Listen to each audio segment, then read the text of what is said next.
Oi pessoal, vamos a mais um vídeo no nosso canal Padre Antônio Simone. Nós vamos começar hoje a introduzir o livro do Gênesis.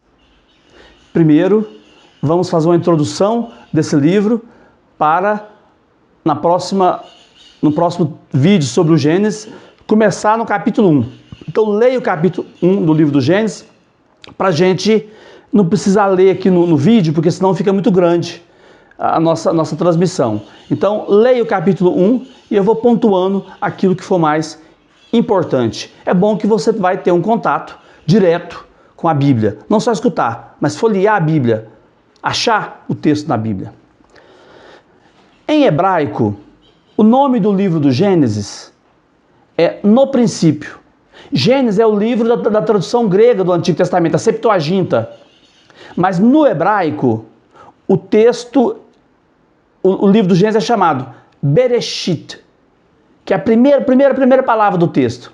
Bereshit, no princípio. Que são as primeiras palavras, né? Então o Gênesis é a reflexão do povo sobre a sua realidade presente, de olho no passado. Como se você estivesse dirigindo um carro e olhando no retrovisor.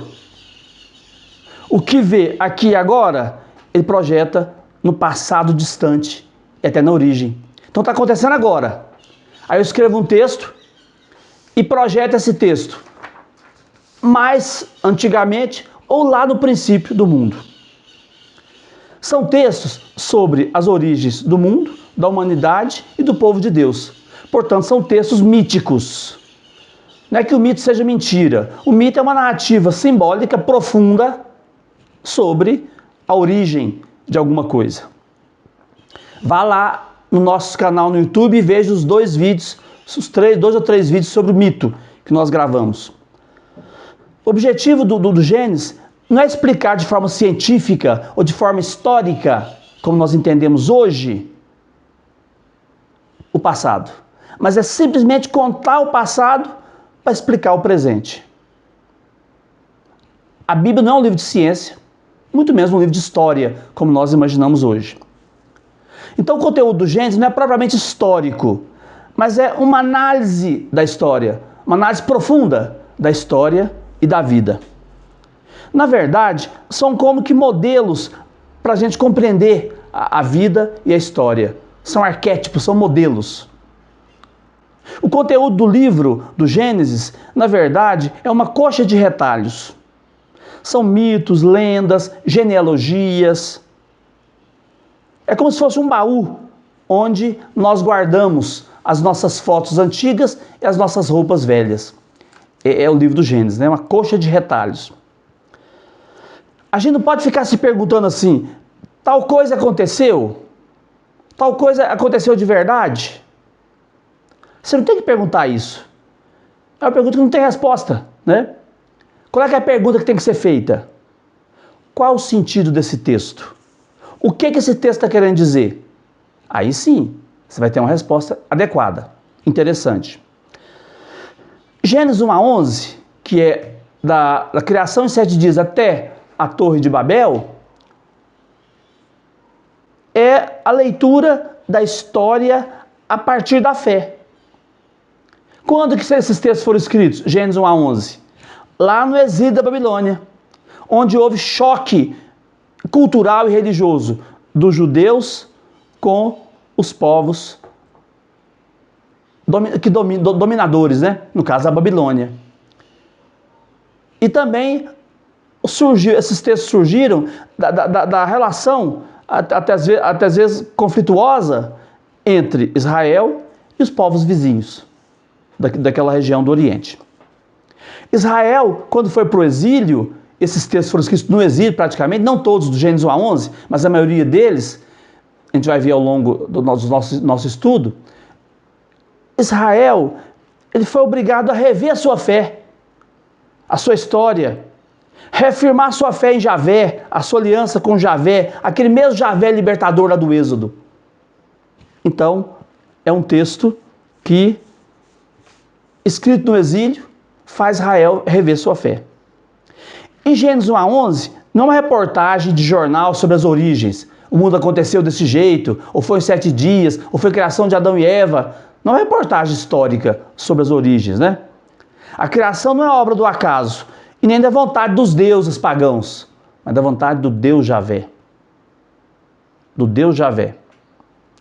Simbolicamente, os textos falam do plano de amor de Deus com o seu povo e da resposta humana a esse amor. São capítulos, Gênesis 1 a 11, que querem explicar o porquê do nosso mundo. Mas não pretende explicar como surgiu o mundo, mas por que surgiu. Não como surgiu, porque não tinha ninguém lá perto, não tinha testemunha. Como é que o pessoal ia ver Deus criando o mundo e alguém escrevendo, né? Não tem sentido isso, né? É muito difícil fixar uma data para o Gênesis 1 a 11, que é da criação em 7 dias até a Torre de Babel. A gente não sabe exatamente quando foi, né? São textos variados, né? Por exemplo, Gênesis 4 pode ser o texto mais antigo, capítulo 4. O seminômade estava sob o poder do camponês. O que é o seminômade? Aquele que não tem uma casa definida, tipo cigano, né? Já o camponês é mais fixado na terra. Então, o camponês dominando o povo seminômade. É o contexto do Gênesis 4. Dentro desse quadro está o assassinato de Abel por Caim. Já o Gênesis 2, capítulo 2, versículo 4b, até o capítulo 3, versículo 24, é a criação de Adão e Eva, o ser humano, e a queda, a expulsão do paraíso. Antigamente nós pensávamos que esse texto era do século IX, oitavo antes de Cristo, 800, 700 anos antes de Cristo. É a ideia mais comum. Estudos mais recentes falam que esse texto de Adão e Eva são mais recentes, são menos antigos, né? São do século IV, século III. Enquanto a criação em 7 dias é um texto do século VI a.C., ao exílio da Babilônia, esse texto de Adão e Eva é um texto do século III, mais ou menos, antes de Cristo. Portanto, mais recente. Antes a gente pensava que era um texto mais antigo.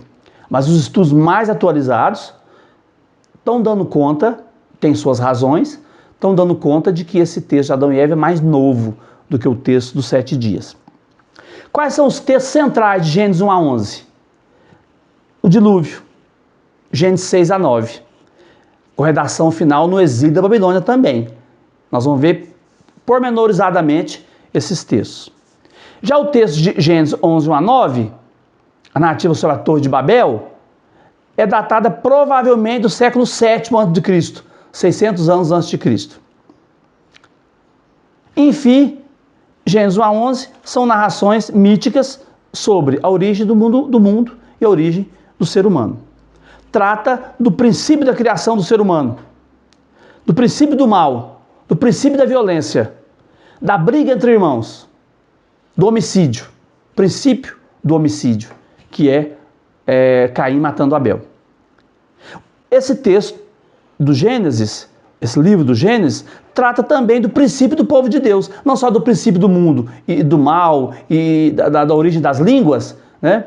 Mas também do princípio do povo de Israel, Abraão, Isaque e Jacó, que são as raízes do povo de Israel.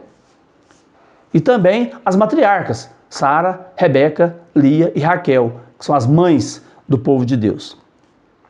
O livro do Gênesis conta também, mais no final do livro, a história de José do Egito, que é uma grande novela, muito interessante, uma ficção, né? Uma ficção, mas muito interessante, com mensagem muito interessante. Deus age através dos acontecimentos da vida. A mensagem central da história de José do Egito. O Gênesis, o livro todo, gastou cerca de 1000 anos para chegar do jeito que a gente está hoje. Então alguém foi acrescentando aqui e ali um texto, e do jeito que nós temos hoje o livro do Gênesis, gastou 1000 anos para chegar nesse estado.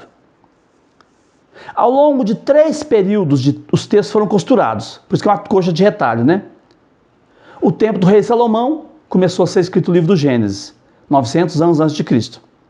Depois o período entre 800 e 700 a.C., mais um pedaço do livro do Gênesis. Depois o período do exílio, que é 600 anos antes de Cristo, e do pós-exílio babilônico, o livro terminou de ser escrito, né? Terminou seu feitio, né? A sua costura. Bem, essa é a nossa grande introdução sobre o livro do Gênesis. Nós vamos ter também o nosso curso de Bíblia, de teologia. Nós estamos querendo fazer 3 módulos por ano. Já lancei o primeiro módulo, Introdução à Teologia e Teologia da Revelação. É um texto que é comprado, uma quantia pequena, para nos ajudar a manter o canal, porque nós não temos ninguém que nos mantenha, patrocinador, ninguém nos mantém. Eu estou mantendo com o meu salário. Então, eu resolvi cobrar o curso de teologia, que é uma quantia pequena, para a gente poder manter o canal. O curso de Bíblia vai continuar gratuito, de teologia são 3 módulos por ano, estamos pensando em lançar um em março, já lançamos, né? Um em julho e um em novembro, para a gente poder manter o nosso canal. Então, nos ajude, participe, veja os nossos vídeos do curso de Bíblia e quando sair o curso de teologia, compre o curso para nos ajudar a manter o nosso canal. Por hoje é só, até o próximo vídeo. Fiquem todos com Deus.